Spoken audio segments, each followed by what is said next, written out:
welcome back to Open Everyone. Our next guest is a proud Dominican-American artist and photographer from the Bronx who created Loyu Nana. It's an online lifestyle blog focused on feeding the conscious mind of modern women through storytelling, popular culture, events, and live conversations. And joining us to tell us more, we welcome Loyu Nana founder Amanda Saviñón. Hello. Hi. Oye, pero qué nombre, Saviñón. Right? I think I was French in my past life. You must I have say been. that sometimes, but I should look into it. Yeah, that's a lovely last name, It's my my dear. daddy. Which was actually my grandmother because she didn't take her husband's last name. So I ended up having my grandmother's last name. Interesting. Yeah. Well, speaking of names, let's talk about this title, Loyu Nana.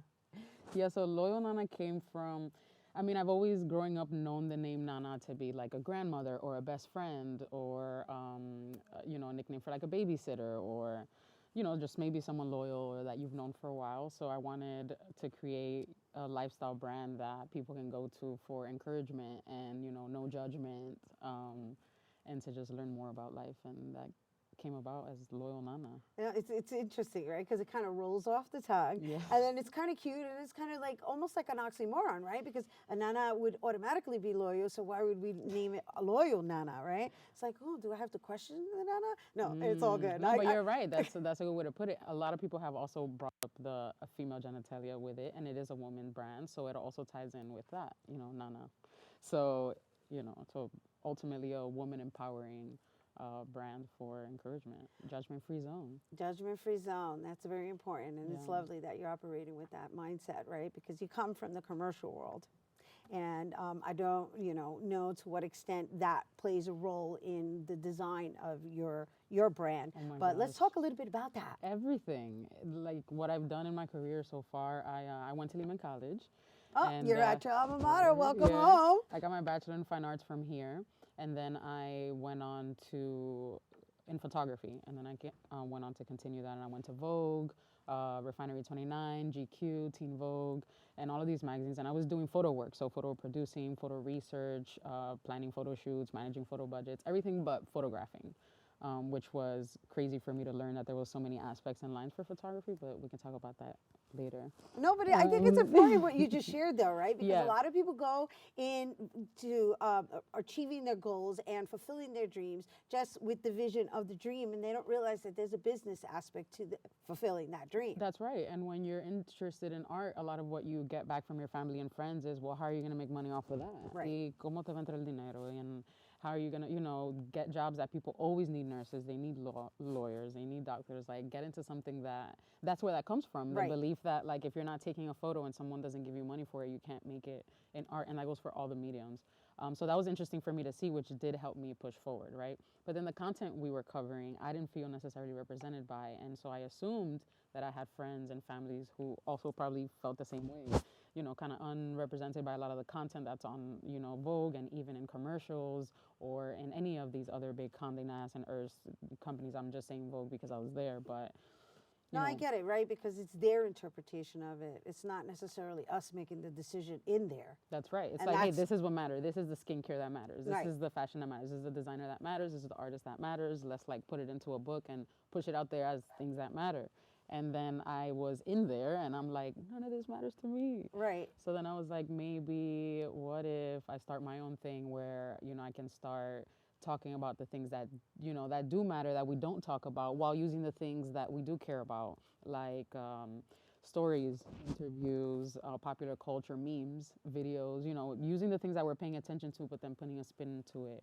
Right, because we live in this age, right, with the youngins, right? Even though I always say it. I say it on air every time, and I don't care if you guys get tired of hearing me say I live in denial. And so, but, and I say that because it's so hard to keep up. And right when I start to learn something, it shifts. And so the mind, it's like moving so rapidly. I'm like, oh my gosh, this next generation was born with like microchips in their heads. And so I know that you had the distinct honor of having an interview, right? I love the term that you use as well. Interview, Yes. not interview. That's right. With Judge Sonia Sotomayor Yes, from the Bronx, from the Bronx. like us. Yes, and so I can only imagine what that must have been like for you, right? Because I mean, yes, it was about her book, but you actually had an interview with her, and the fact that it's coming from a BX representing BX, it has a different tone, and it also has a different voice, because there's the authenticity coming behind the interest in the story. Man, you just get it. Like, can we just walk around together all day? Oh my gosh! Yay! A new Yes. bestie! Yay!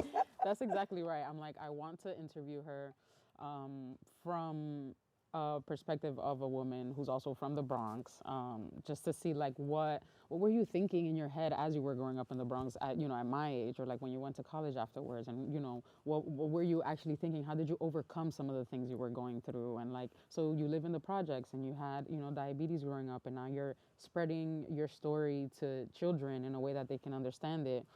But like, what were you actually feeling at that time, and like, who are you now, and how do those things affect you? And I was like, there's only questions that I like, that we can ask her as Latinas from the Bronx, or just as inner city young people. Right, but it also requires your interest in reading her book, because that's where you're going to gain the insight. And I think it's lovely that you got to interview her about it. Interview her. Let me correct also. Yes. So they're wrapping me up, and you and I could just sit here. I know, but we got to talk really quick about all of the aspects of your blog before we go, because I want them to know that it's a nice trip into your world of food, of everything that's relatable to, I guess, the Latinx community. And abroad. Yeah, and to people in general. Like with Loyal Nana, I focus on, telling stories mainly. And every month we have a different topic. So we'll do like sex, money, food, openness, gratitude. And then for the month, we'll cover content on it, from interviews with people to events to stories to submissions and so on. And it's just bringing attention to the things that we really need every day in order to like stay okay every day, all day. So then, I was reading this quote on my way here that said, gratitude turns what we have into enough. And I think that once we feel good within ourselves, then we can go out and then, do whatever it is that we want to do. And I hope to continue spreading that through Loyal Nana. I love it. And thank you for bringing it here to our viewers. And all I want to say is, here's to looking in the mirror. Ha ha. Yeah, I told you, new bestie. Yes. New bestie in the house, Loyal Nana. Woo! All right, you guys, please make sure to check out the latest blogs that by going to loyalnana.com, and you can also follow on Instagram at loyalnana.co. All right, we're taking a quick break, but when we return, we'll hear about an upcoming exhibition celebrating Garifuna culture. Don't go anywhere.